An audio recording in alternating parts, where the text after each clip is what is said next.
जेठ असाढ महिनाको कहाली लाग्दो गर्मीमा तपाईँ हामी घुम्छौँ, बजार जान्छौँ, शपिङ गर्छौँ अनि त्यसपछि गर्मीबाट जोगिनका लागि पुग्छौँ एसीको चिसो हावा फाल्ने शपिङ मल, होइन?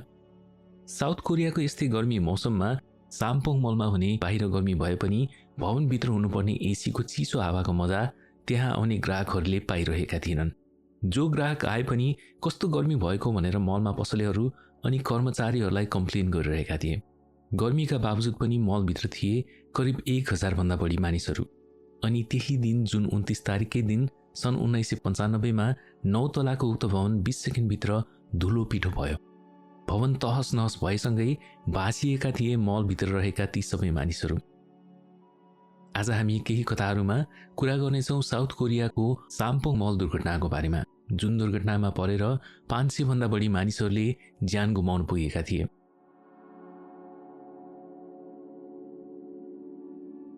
नमस्ते साथीहरू, मन छुने, माया लाग्ने, अचम्म लाग्ने, सुन्दा कहिले कहिले रिस उठ्ने, आङ नै जिरिङ्ग हुने अनि मोटिभेट पनि गर्ने यस्ता विभिन्न कथाहरू तपाईँ माझ ल्याउने जमर्को हामी गर्छौँ यो च्यानल केही कथाहरूमा। यदि सब्स्क्राइब गरिसक्नु भएको छैन भने सब्स्क्राइब, शेयर अनि कमेन्ट गरिदिनु होला। आजको केही कथाहरूको एपिसोडमा हामी केलाउनेछौँ साउथ कोरिया, दक्षिण कोरियाको साम्पोङ मल तहस नहस भएको दुर्घटनाको बारेमा। यदि यस्ता घटनाहरूले तपाईँलाई असर गर्छ भने यो भिडियोलाई स्किप गरिदिनु होला।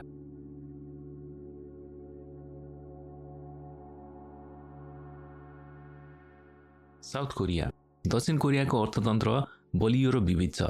यो प्रविधि र इलेक्ट्रोनिक्समा निकै अगाडि छ, जहाँ स्यामसङ र एलजी जस्ता कम्पनीहरूले लोकप्रिय स्मार्टफोन र अन्य ग्याजेट्सहरू बनाउने गर्छन्। स्यामसङले युएसको एप्पलसँग कम्पिट गरिरहेको छ।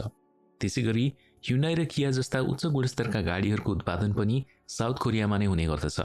अनि उद्योग बाहेक साउथ कोरियन कल्चर विश्वभर प्रसिद्ध छ। के-पप सङ्गीत, कोरियन चलचित्रहरू र कोरियन टिभी ड्रामाका धेरै प्रशंसकहरू छन्, धेरै फलोअर पनि छन् र यही कल्चरले पर्यटकलाई आकर्षण गर्ने गर्दछ। संसारभरि नै यसले प्रभाव पारेको छ, लोकप्रिय पनि छ। सन् 1988 मा साउथ कोरियामा सियोल ओलम्पिक्स हुने तय थियो। दक्षिण कोरियामा विकास निर्माणको क्षेत्र र खुद्रा व्यापारमा तीव्र वृद्धि भयो। तयारी यति आक्रामक रूपमा गरिएको थियो कि भौतिक संरचनाहरू टाइममा नै सम्पन्न गर्नको लागि विदेशी फर्महरूसँग सहायता लिएको थियो। तर कोरियाको पहिलो प्राथमिकता भने स्थानीय निर्माण कम्पनीहरू थिए। फलस्वरूप स्थानीय निर्माण कम्पनीहरूलाई भ्याइ नभ्याइ भइरहेको थियो। उनीहरूलाई निर्माण कार्य सम्पन्न गर्नको लागि निकै हतार भएको थियो। सन् 1990 को दशकमा भनिन्छ कि प्रत्येक हप्तामा साउथ कोरियामा 10 वटा ठूला अग्ला बिल्डिङहरू बन्ने गरेका थिए। यो समयमा सियोलको डाउनटाउनमा महत्त्वपूर्ण विकास निर्माणका कामहरू भए, जसमा ठूला राजमार्गहरू, कार्यालय भवनहरू, डिपार्टमेन्टल स्टोरहरू तथा अन्य वाणिज्य प्रतिष्ठानहरू थिए। त्यही निर्मित भएको भवनहरूमध्ये एउटा थियो साम्पोङ मल, जसको निर्माण कार्य सन् 1989 मा डिसेम्बरमा सम्पन्न भएको थियो। अनि 6 वर्षमै जुन 29 सन् 1995 मा साउथ कोरियामा रहेको 9 तलाको साम्पोङ मल तहस नहस भई लडेको थियो।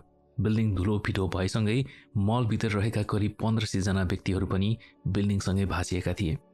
सुरुमा साम्पोङ मल कस्तो थियो, त्यसको डिजाइन कस्तो थियो भन्ने बारेमा चर्चा गरौँ। साम्पोङ मलभित्र छिरिसकेपछि सबै सुविधा एकै छानामुनि एउटै ठाउँमा प्राप्त गर्न सकिने कन्सेप्टमा निर्माण भएको थियो। मलको बाहिर कम्पाउन्ड अथवा खुला ठाउँ थिएन।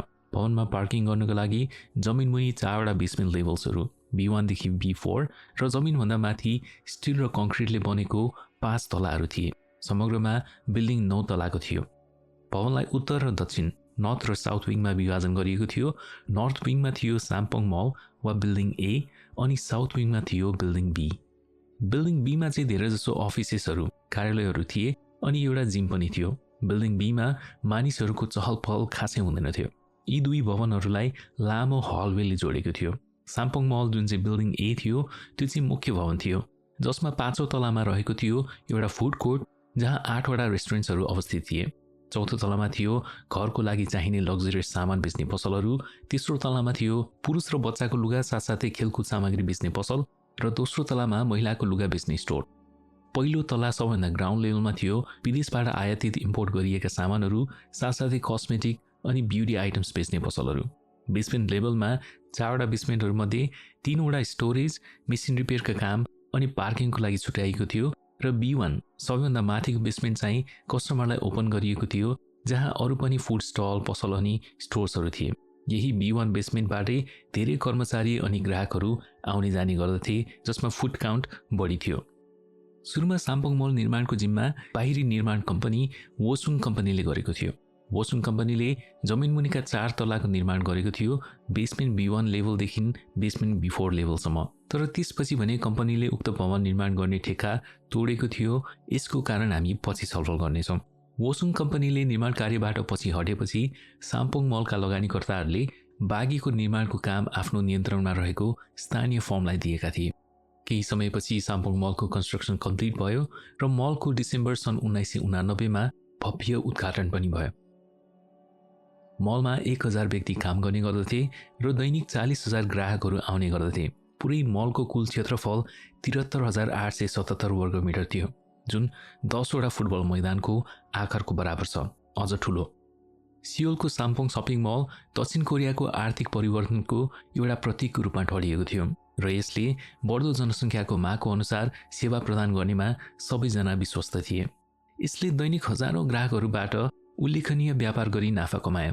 ली जोन साम्पोङ मलका मुख्य लगानीकर्ता थिए। लीको उद्देश्य पहिलो वर्ष $150 मिलियन अर्थात् $15 करोड र त्यसपछिको वर्षमा त्यसको 2 गुणा अर्थात् वार्षिक $300 मिलियन आम्दानी गर्ने रहेको थियो। मलमा दैनिक हजारौं मानिसहरूको आउजाउ हुने गर्दथ्यो। मलको सुन्दरताले सबैलाई आफूतिर तानिरहेको थियो। तर निर्माण सम्पन्न भएको 6 वर्षमै सन् 1995 सम्ममा सबैभन्दा माथि रहेको 5औं तलाको छतमा चिरा देखिने र पानी चुहिने समस्या देखा पर्न थालिसकेको थियो।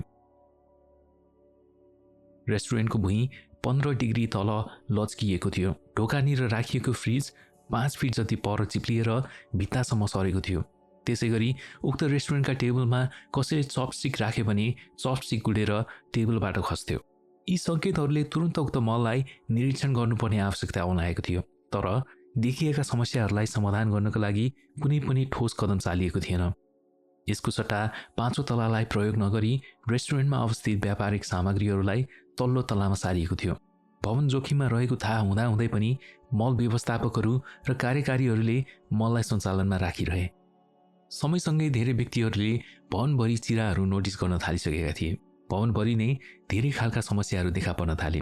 एसी चालु रहँदा एसीबाट हुने कम्पन पुरै भवनमा महसुस हुन्थ्यो अनि एसी चलिरहे पनि मलभित्र शीतल हुनुपर्नेमा तापक्रम नियन्त्रण हुन सकिरहेको थिएन। बाहिरको तातो हावा भित्ता र छतका चिराबाट मलमा पसिरहेको थियो। यस्ता समस्याहरूका बावजुद पनि सरकारी निरीक्षणमा एउटा टोली आउँछ र उक्त टोलीले यो संरचनालाई सुरक्षित भनी पास पनि गरिदिन्छ। एकमात्र कारण पास गरे बापत ती सरकारी कर्मचारीले मोटो रकम आफ्नो गोजीमा हालेका थिए।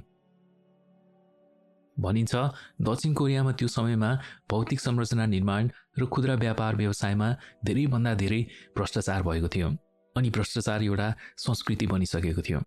देशैभरको संरचना निर्माण र व्यापार व्यवसायको गुणस्तर नियमनमा पनि सर्टकट तरिकाहरू अपनाइएको थियो अनि यो प्रणालीगत समस्या दक्षिण कोरियाको निर्माण संस्कृतिमा हविगत भयो। त्यस समयमा लापरवाही र भ्रष्टाचार सामान्य कुरा बनेको थियो। जोखिमको सङ्केत दिइरहेको संरचनालाई सुरक्षित छ भनी पास गरिएपछि एसीले समस्या आएको भनी साम्पोङ मलको एसीलाई मात्र बन्द गरिएको थियो। त्यसैले भवनको तापक्रम 30 डिग्री सेल्सियससम्म बढेको थियो र मलमा आउने सबै ग्राहकले कम्प्लेन गरेका थिए गर्मी भयो भनेर। भवनमा निकै समस्याहरू आउन थालिसकेपछि सन् 1995 की जुन महिनामा बिग स्ट्रक्चरल इन्जिनियरलाई भवनको आन्तरिक जाँचको लागि बोलाइएको थियो अनि निरीक्षण गर्दाखेरि इन्जिनियरहरूले देख्छन् भवन ढल्किसकेको थियो। जाँचबुझका क्रममा इन्जिनियरहरूले भवनमा यति गम्भीर समस्याको पहिचान गरे कि उनीहरूले तुरुन्तै साम्पोङ मललाई खाली गर्न भने। तर स्ट्रक्चरल इन्जिनियरको मल खाली गर्ने अत्यावश्यक सल्लाहलाई साम्पोङ मलका लगानीकर्ताहरूले असहमति जनाए र कुनै पनि मर्म सम्भार र सजगता बिना मल सञ्चालन गरिरहे।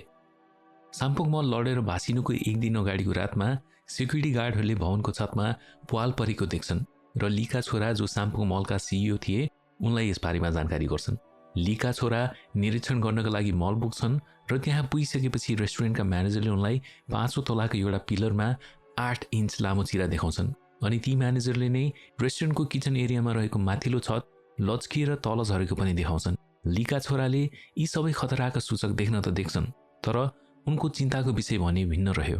उनी भवनमा क्षति होला, मानिसको ज्यान जाला भन्नेतर्फ भन्दा पनि मलमा चलिरहेको व्यापार अनि मल बन्द भयो भने हुने पैसाको घाटामा बढी चिन्तित देखिए।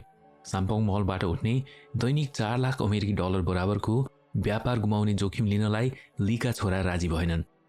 उनले मिस्त्रीहरूलाई बोलाएर यो सबै बनाउनु भनी त्यहाँबाट निस्किन्छन्। त्यसपछि भवन मेन्टेनेन्स गर्ने मिस्त्रीको टोली त्यहाँ आउँछन्। उनीहरूले पनि त्यही भन्छन्, यो एकदमै सिरियस कुरा हो। यी चिराहरूमा प्लास्टरले छोपेर मात्र समस्याको समाधान हुँदैन। तत्कालै त्यहाँबाट निस्किनु पर्ने आवश्यक भएको बताउँछन्। चौथो तलामा रहेका पसलेहरूले लीका छोरालाई भन्छन्, हामीले चर्को र डरलाग्दो आवाज सुनेको थियौँ र झन्डै 3 मिनेट जस्तो ठूलो कम्पन महसुस भएको थियो। त्यही बेला अचानक 5औं तलाको छतबाट पानी खस्न सुरु हुन्छ। लीका छोराले मल खाली गर्नुको सट्टा कर्मचारीलाई भन्छन्, छतमा भएका ठूला ठूला एसीहरूलाई बन्द गर र एसीको पानी निकालेर फाल्नु। स्पष्ट खतराका बावजुद पनि भवनमा व्यापार व्यवसाय रोकिएको थिएन। मानिसहरूलाई मलको अवस्थाको बारेमा जानकारी गराइएको थिएन। ली अनि उनका छोराले मात्रै मलमा भएको व्यापार गतिविधिबाट हुने फाइदालाई हेरिरहेका थिए। अनि साँझ 6 बजेतिर साम्पोङ भवन तहस नहस भई त्यसको भग्नावशेष मात्र बाँकी रहन्छ।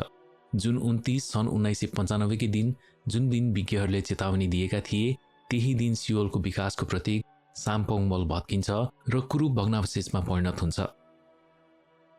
ठूलो आवाजका साथ सुरुमा माथिल्लो छत भत्किन्छ।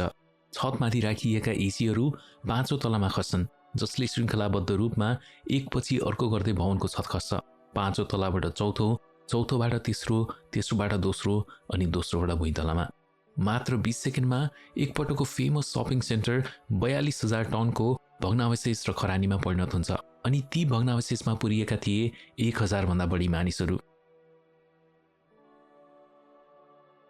यो फोटोमा हेर्न सक्नुहुन्छ 5वटा छतहरू एकमाथि अर्को गरी बसेका छन्। उक्त घटनामा 502 जनाको मृत्यु अनि 937 जना घाइते वा गम्भीर घाइते भएका थिए भने 40 जना अझै पनि बेपत्ता छन्। संयोगवश मल तत्काल खाली गर्नुपर्ने सल्लाह दिने स्ट्रक्चरल इन्जिनियरको विज्ञ समूह भवन बाहिर निस्किसकेपछि भवन भत्किएको थियो।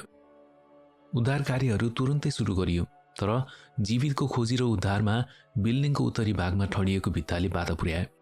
भवनको बीचको भाग भग्नावशेषमा परिणत भए पनि उत्तरी छेउको भित्ता भने ठडिएको अवस्थामा रहेको थियो, यो पटक कुनै सपोर्ट बिना। उद्धारमा प्रयोग गरिने भारी मेसिनरी र उपकरणहरूले सपोर्ट बिना ठडिएको उक्त भित्ताले भग्नावशेषमै पुरिएका मानिसहरूमाथि लड्ने वा खस्ने जोखिम बढेको थियो। तसर्थ मलको भग्नावशेषमा फसेका मानिसहरूलाई थप हानि नहोस् भनी फसेका मानिसहरूलाई जिउँदै निकाल्नका लागि उद्धारकर्ताहरूले सबै भग्नावशेष हातले पन्छाएका थिए। उद्धारकर्मीले उच्च मनोबलका साथ उद्धार कार्य गरे। सुरुमा उनीहरूले म्यानिक्युन, कपडाको पसलमा प्रयोग हुने पुतलाको टुक्राहरू भेटे र बिस्तारै मानिसका अवशेषहरू। यसपछि उद्धार कार्य भावनात्मक रूपमा कठिन र त्रासदीपूर्ण हुन थाल्यो। साम्पोङ मल भत्किँदा मलमा ग्राहकहरूको घुइँचो थियो। अचानक मल भत्किँदा त्यहाँ धेरै मानिसहरू फसेका थिए। भुइँभन्दा तल 4 तला गहिरो थियो। त्यसैले उद्धारकर्मीहरूले धेरै कठिनाइका साथ उद्धार कार्य गरिरहेका थिए। सर्भाइभरहरू भेट्ने आशामा उनीहरूलाई खतरनाक भग्नावशेषमा खस्रिएर छिर्नु परेको थियो, जुन सहज थिएन। तर पनि उनीहरू ज्यान जोखिममा राखेर काम गरिरहे। भग्नावशेषमा फसेका धेरै व्यक्तिहरूमा जवान आमा र बालबालिकाहरू थिए। यस कारणले पनि उद्धार छिटोभन्दा छिटो गर्नुपर्ने दबावपूर्ण अवस्था सृजना भयो। भग्नावशेषबाट अहिलेसम्म पनि कोही जिउँदो फेला परेको थिएन। मल भत्केपछिको कारुणिक अवस्थाले उद्धारकर्मीहरूको मनोबल घट्दै थियो, तर उनीहरूलाई साथ दिन समुदाय नै लागि पर्यो। रिटायर्ड डाक्टरहरूले स्थानीय अस्पतालमा स्वयंसेवा गर्न थाले। त्यसैगरी केही समूहले उद्धारकर्ताहरूको खानाको व्यवस्था गरे र केहीले बेपत्ता र पीडित परिवारका सदस्यहरूलाई जे सकिन्छ त्यही सहयोग गरे। उनीहरूको साथमा उभिरहे। उद्धारकर्ताले साउन्ड डिटेक्टर र हिट सेन्सरको मसिनको सहायताले जीवितहरूको खोजी गर्ने प्रयास गरिरहे, तर वर्षाले पनि उनीहरूको प्रयासलाई बाधा उत्पन्न गरिरहेको थियो। खाना, पानी र सीमित अक्सिजनको साथ उद्धार गरिरहेको टोलीले घटनाको 10 दिनसम्ममा पनि कोही जीवित फेला परेका थिएनन्। यति बेलासम्म जीवित मानिस भेटिने आशा शून्य भइसकेको थियो। यस्ता परिस्थितिमा पुरिएका व्यक्तिहरू प्राय 72 घण्टा 3 दिन मात्र बाँच्न सक्छन्। हामी मानिसहरू खाना बिना 3 हप्तासम्म पनि बाँच्न सक्ने अनुसन्धानले देखाएको छ, तर पानी बिना भने हामी 3 दिनभन्दा पनि बढी बाँच्न सक्दैनौँ। यति बेलासम्म साम्पोङ मल भत्किएको छेउछाउको एरियामा भग्नावशेषबाट शव कुहिएको नराम्रो गन्ध आउन थालिसकेको थियो। घटनाको 11औं दिनमा आएपछि उद्धारकर्मीले भग्नावशेषमा कोही पनि जीवित नरहेको ठान्छन् र ठूला मेसिनहरूले भग्नावशेषलाई पन्छाउने निर्णय गर्छन्।